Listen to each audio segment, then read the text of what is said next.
The marble floors of Khalid Empire Tower were cold that morning. Security guards stood straight at the entrance. Cleaners moved fast with their mops and buckets. Assistants walked quickly with tablets and coffee cups. Everyone was preparing for the busiest day of the year. And through the glass doors, he walked in. Marcus Khalid, 42 years old, tall, sharp black suit, silver cufflinks catching the morning light. His hand held his phone, the other rested easy at his side. He looked like a man who had never lost anything. He was the founder of Khalid Capital Group, one of the fastest-growing financial investment firms in the country. He had started with nothing, a one-room apartment, a second-hand laptop, and a head full of ideas. Now he had offices in 4 cities, a mansion by the lake, a beautiful wife, and a reputation that made other businessmen sit up straight when his name was mentioned. But that morning, something was about to change. He was just 3 steps from the elevator when a voice, small, quiet, almost apologetic, came from the left side of the lobby. "Sir." He stopped. He turned slowly. A young woman stood near the cleaning trolley. Her name tag read Amara. She was maybe 23 years old. Her uniform was too big. Her gloves were still damp from cleaning the restrooms. Her hair was tied back tightly. She looked like she hadn't slept well. But her eyes were wide open, with something that looked like fear. Marcus looked at her. Cleaners usually didn't stop him. No one usually stopped him. "Yes?" he asked. She swallowed. Her hands were trembling slightly. "Please, sir, I'm sorry to bother you, but I think you need to know something about your wife." Marcus blinked. The lobby noise continued around them, phones ringing, heels clicking, a printer humming somewhere nearby. But in that small space between them and this young woman, everything felt very still. "What did you just say to me?" he asked quietly. And that was the moment everything began to unravel. To understand what happened that morning, you first need to understand who Marcus Khalid really was. He was born in a small city, the youngest of 3 children. His father drove a taxi. His mother sold bread at a stall near the train station. They were not poor in the kind of way that breaks people. They were poor in the quiet way, the kind where you always had food but never had extra, where new shoes were for the start of the school year only, where university felt like a dream for other people's children. But Marcus was different from the start.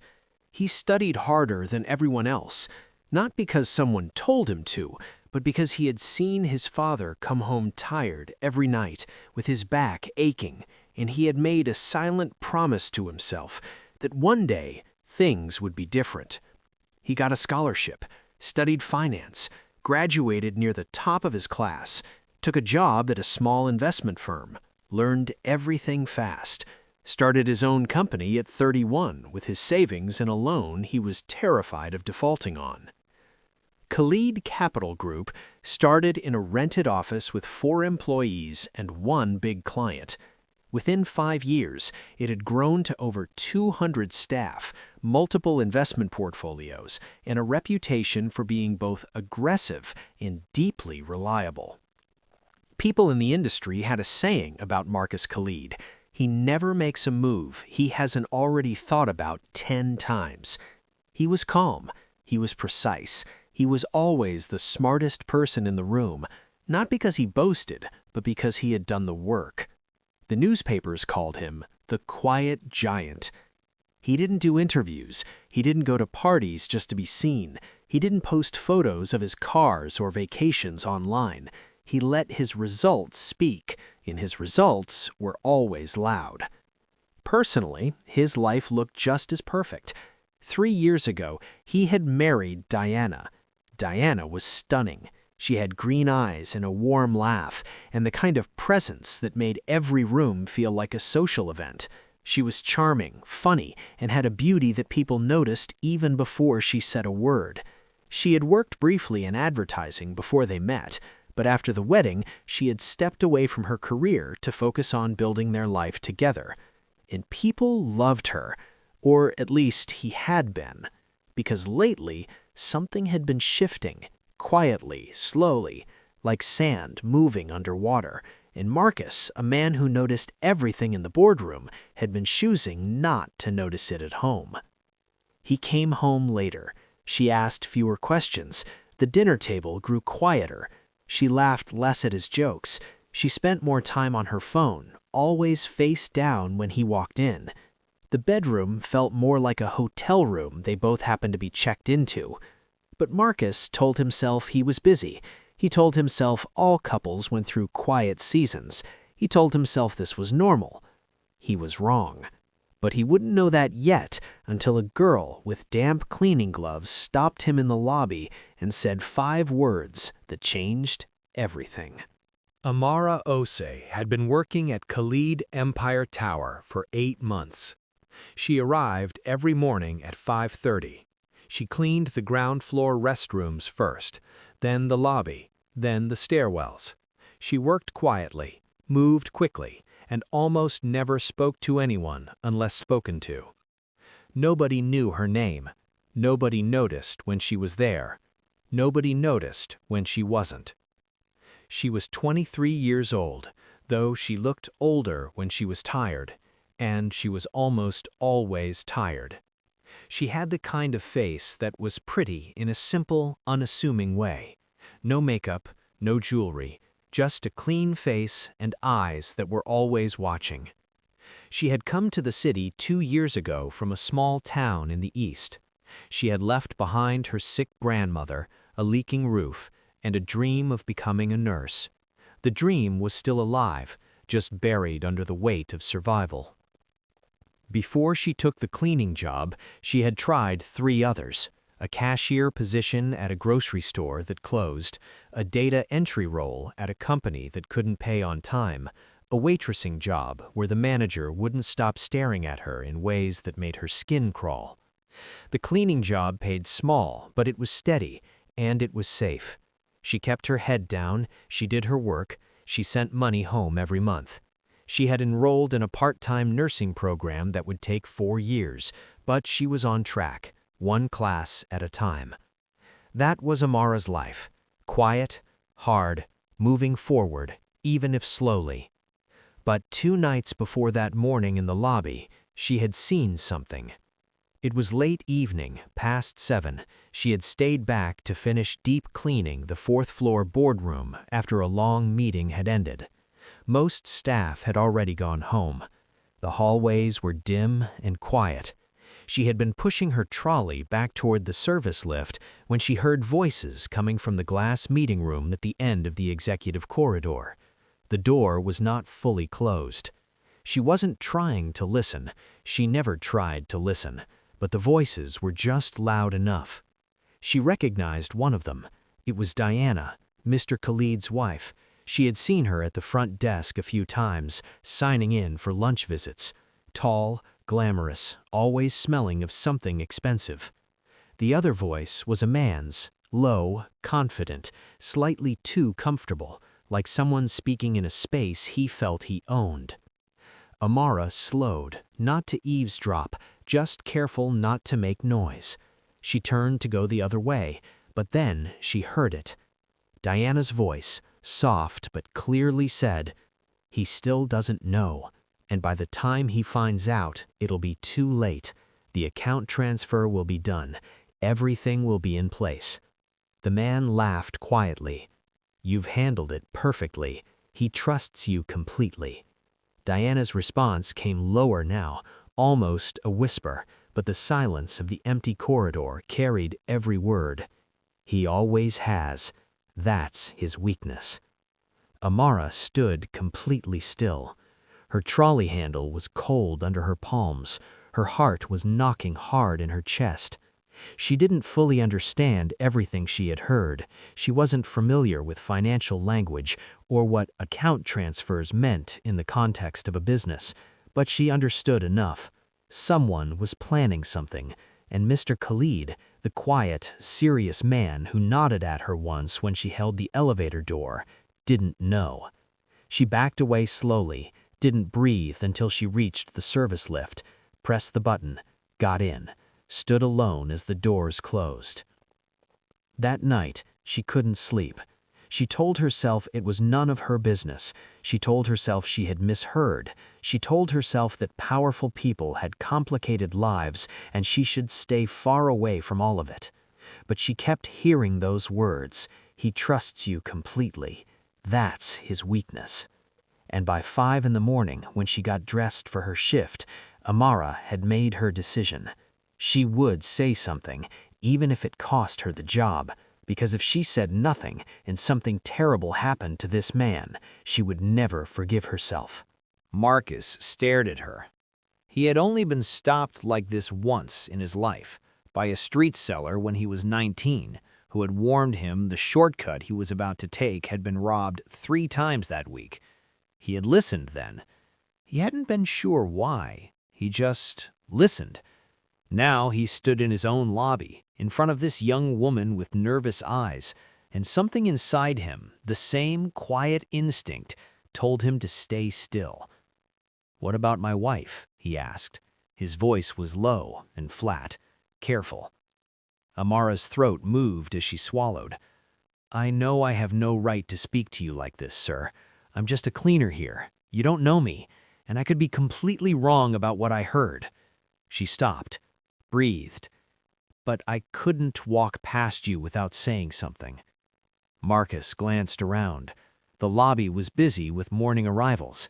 He stepped slightly to the side, away from the center of the floor, toward a quieter wall near the stairs. "Say what you need to say," he told her. Amara told him. Simply, clearly, without exaggeration, she told him exactly where she had been, what she had heard, and what it had sounded like to her. She did not claim to fully understand the financial part. She did not claim to know who the man was.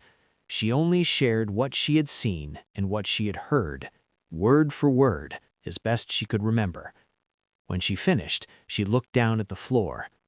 "I'm sorry," she said. "If I'm wrong, please don't punish me for it. I couldn't pretend I hadn't heard it." Marcus said nothing for a long moment. His face gave nothing away.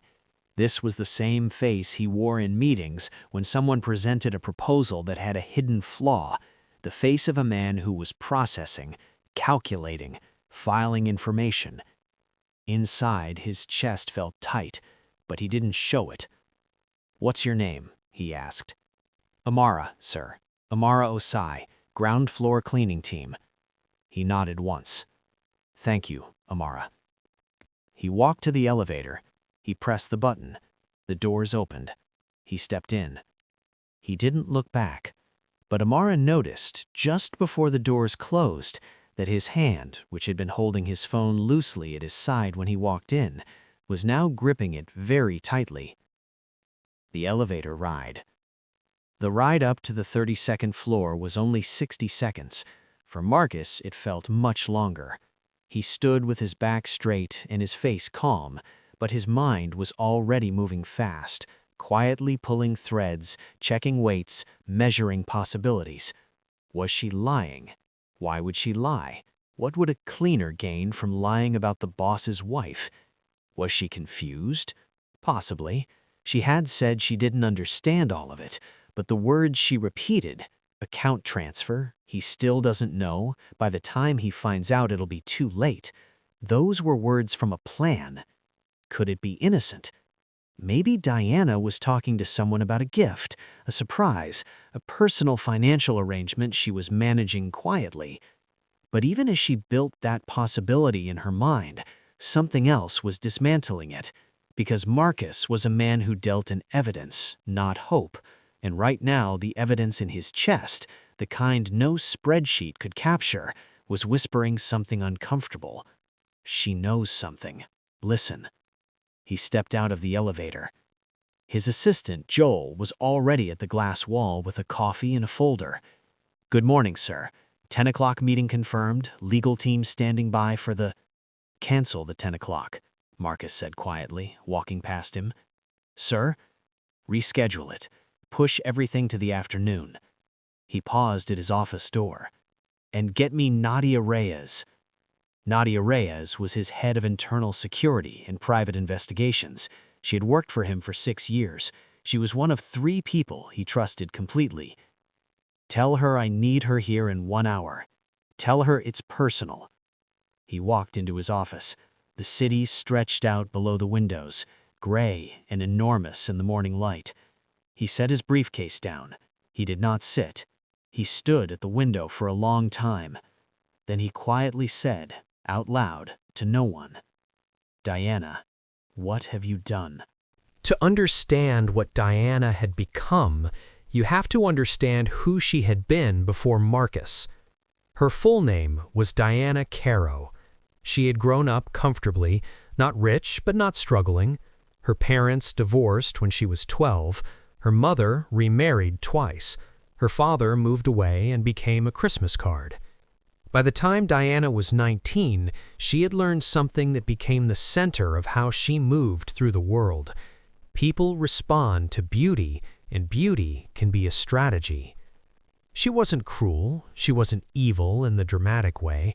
She was simply a woman who had grown up watching which people got chosen, which people got helped, which people got the best seat, and she had decided, very young, that she would always be one of those people. She was smart. She was charming. She read people quickly and easily. She knew what tone to use, when to laugh, when to look sad, when to ask questions, and when to offer silence. She was the kind of woman people trusted within 10 minutes of meeting her.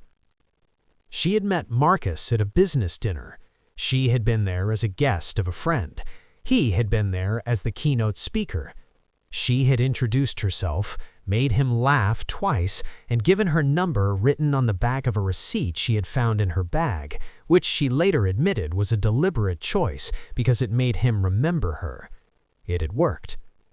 They dated for 14 months before he proposed. He was careful, private, not easy to read, but she could feel that underneath all of that silence, Marcus Khalid was deeply lonely. He was a man who had been working his whole life and had never fully stopped to build a personal one. She gave him warmth, she gave him ease, she gave him a home that felt like a home, and he loved her, completely, the way quiet men love, not with big speeches or grand gestures, but with consistency, with remembering small things, with a look across a crowded room that said, "You are the only person here I want to talk to." But somewhere in the second year of their marriage, Diana had made a different calculation. She had met someone. His name was Rowan Steele. Rowan was 45, wealthy in a different way than Marcus, flashier, louder, more surface than depth. He wore his money on the outside. He drove loud cars and liked to be noticed. He was divorced twice, with a reputation in certain circles for being very clever with other people's money. He and Diana had met at a charity gala. It had started as harmless conversation, then as occasional messages, then as something that was no longer harmless at all. And Rowan, smooth, calculating Rowan, had slowly introduced Diana to an idea. Marcus trusted her completely with access to several personal accounts they held jointly, accounts that had been set up for household management, travel expenses, and personal investments.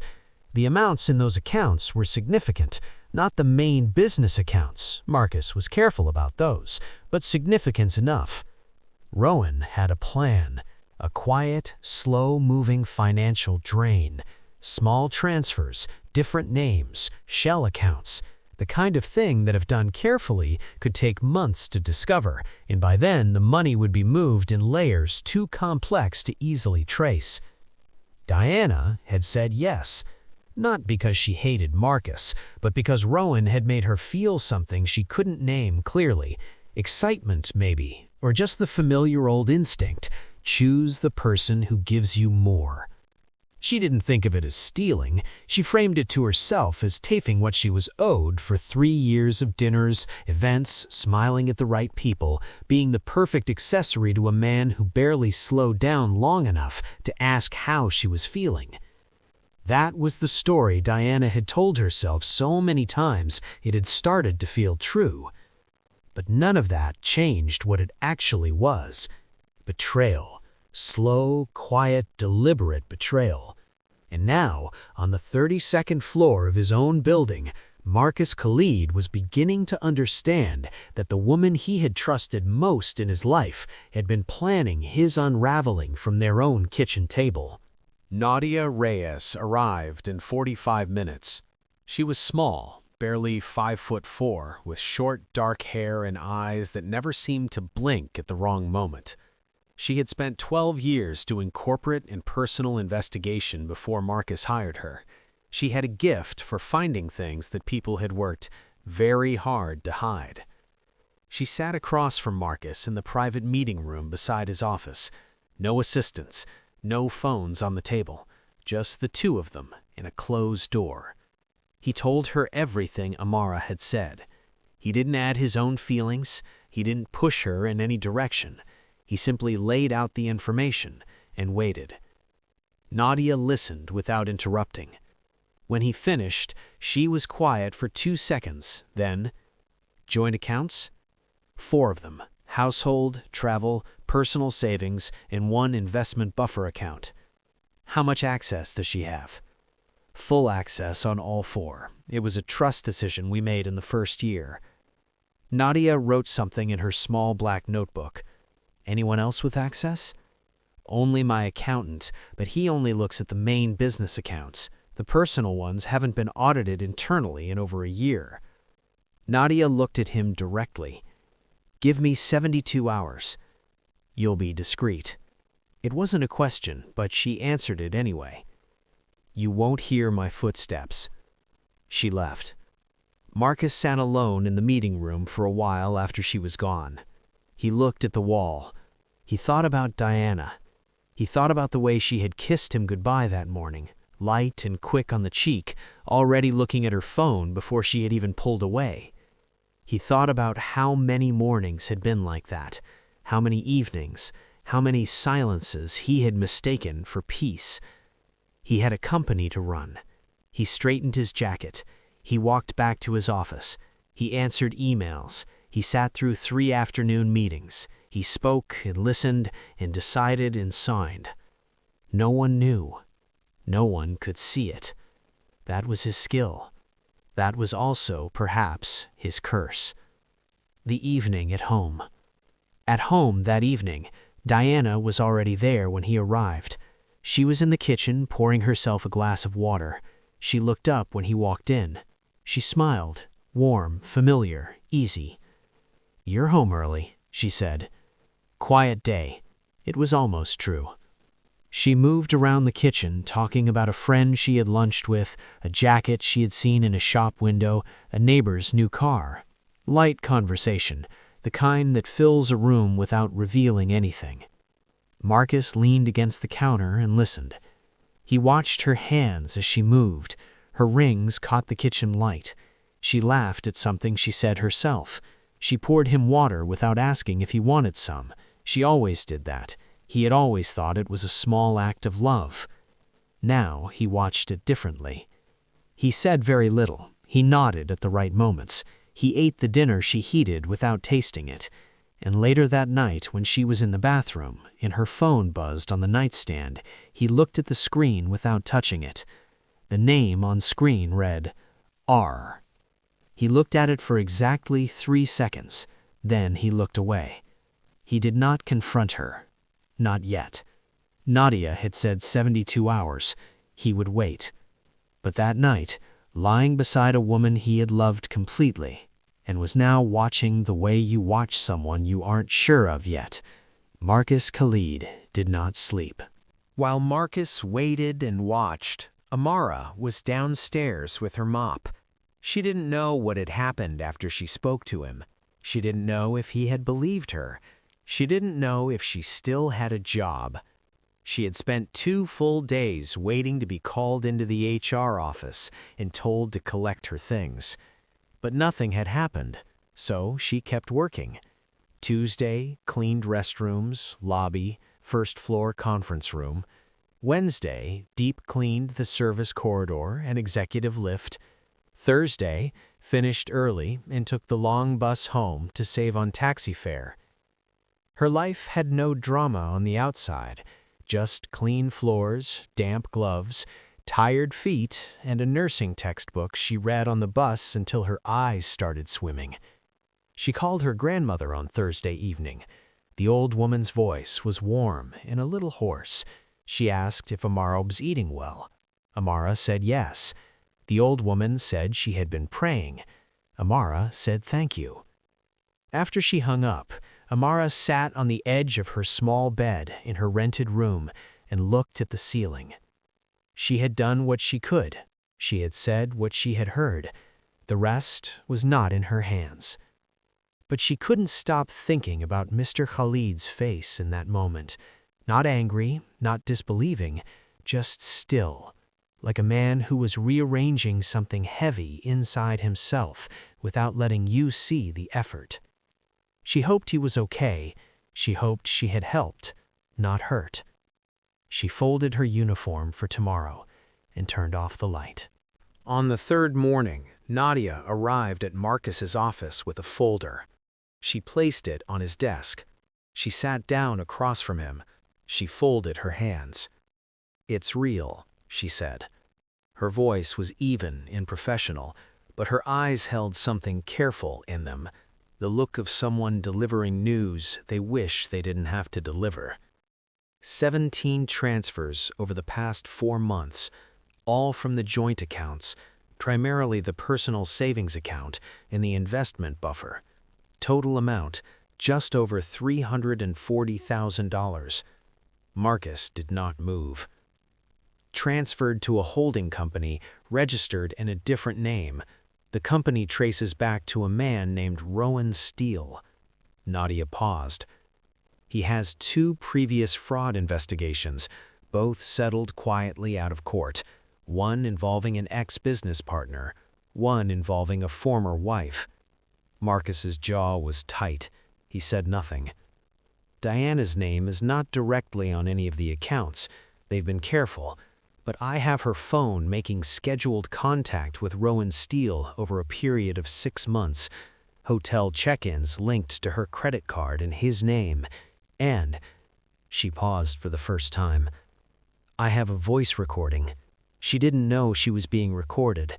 Rowan did it himself, apparently for his own insurance. My contact got hold of it. She set a small device on the desk. It's on there.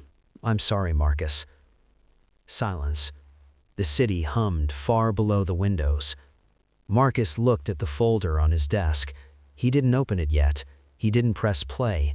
He just sat with his hands flat on the desk and his eyes steady. He was thinking of a lot of things at once. He was thinking of his father coming home tired with an aching back. He was thinking of the one-room apartment and the second-hand laptop and the promise he had made to himself.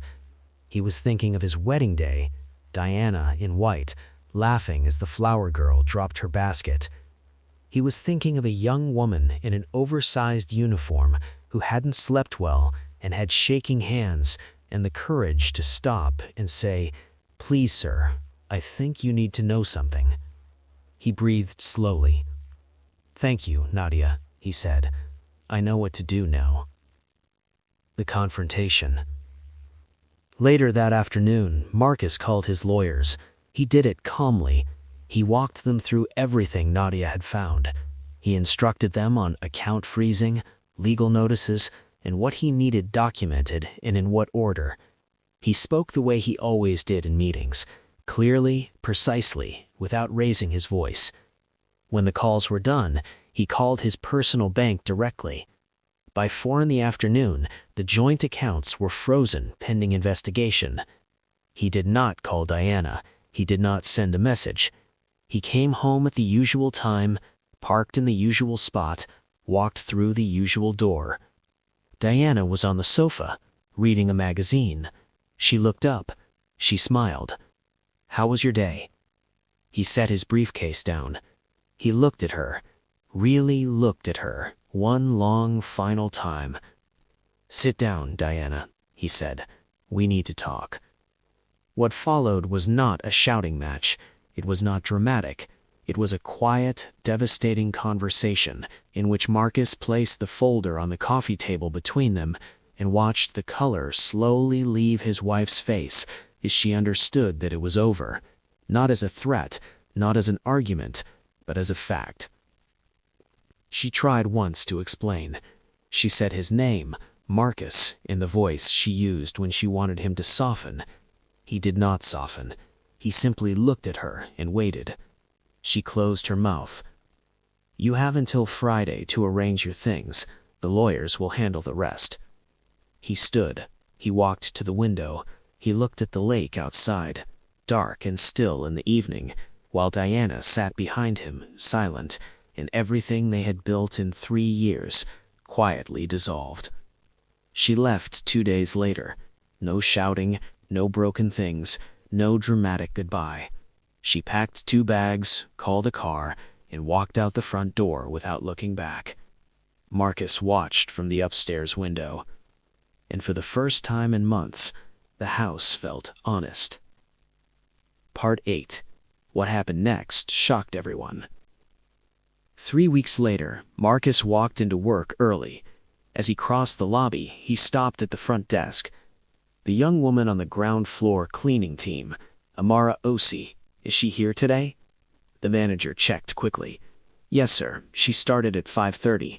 Find her and bring her to the boardroom, please. Tell her she's not in any trouble." 10 minutes later, Amara stood at the boardroom door. She still had her cleaning gloves half tucked into her pocket. Her expression was careful, the expression of someone prepared to receive bad news bravely. Marcus stood when she entered. "Please sit down," he said. She sat. She kept her hands folded on the table. She looked at him. He looked back. "I want to tell you something. What you did 3 weeks ago, stopping me in this lobby, saying what you had to say, even though it scared you, that took more courage than most people in this building have ever shown me." He paused. "You were right, and what you did protected me from something that would have been very bad. Thank you, Amara." She was quiet. Her eyes were bright. "I almost didn't say anything," she admitted. "I was scared. I thought you'd fire me. I almost didn't listen. I'm glad I did." He reached across the table and slid a folder toward her. She looked at it, then at him. "Open it," he said. Inside was a letter from the Halid Foundation, the charitable arm of his company, confirming a full nursing scholarship in her name, 4 years, full tuition, monthly allowance for living expenses, and a part-time position within the foundation's community health division that would allow her to build experience while she studied. Her hands went still on the paper. She read it once, then again. "Sir," she said. Her voice was small. "This is... You want to be a nurse. You dropped out to take care of someone you love.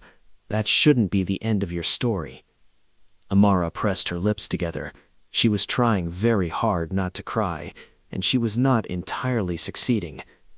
"This doesn't feel real." "It's real," he said, and he smiled, a quiet smile, the kind that belonged to a man who had been through something and come out the other side knowing what matters. The news spread through the building by lunchtime. Staff whispered about it in corridors. Managers who'd never known Amara's name were suddenly asking which one she was. The woman who cleans the ground floor? That one? Yes. She warned him. She saved him.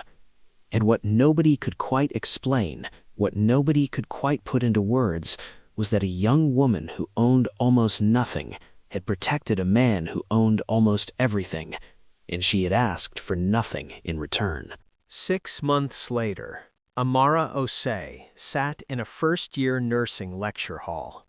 She had a notebook in front of her and a pen in her hand. The professor was explaining the nervous system. Outside the window, the sky was the same pale gray it had been on that morning in the lobby. She took careful notes. She underlined twice. She asked one question. After class, she walked to the bus stop. She called her grandmother. The old woman's voice was the same, warm, slightly hoarse, full of quiet joy. She asked if Amara was eating well. Amara said yes. She said she was doing well. She said she was exactly where she was supposed to be. And across the city, in an office on the 32nd floor of a glass tower, Marcus Khalid sat at his desk. The room was different now. Smaller team, more carefully chosen. The joint accounts were closed. The legal case was proceeding. And on the corner of his desk, held down by a small stone he had picked up on a walk by the lake one evening, was a folded piece of paper. It was the note Amara had left him after everything was settled. Just a few lines, written in small, careful letters. It said, "You listened when you didn't have to. That's the most powerful thing a person can do." He had read it probably a dozen times. He kept it there, not as a reminder of what had almost gone wrong, but as a reminder of what could go right when ordinary people are brave enough to speak and powerful people are humble enough to listen. The world keeps moving, but sometimes, just sometimes, the truth comes from the most unexpected place, and if you are wise enough to hear it, everything changes.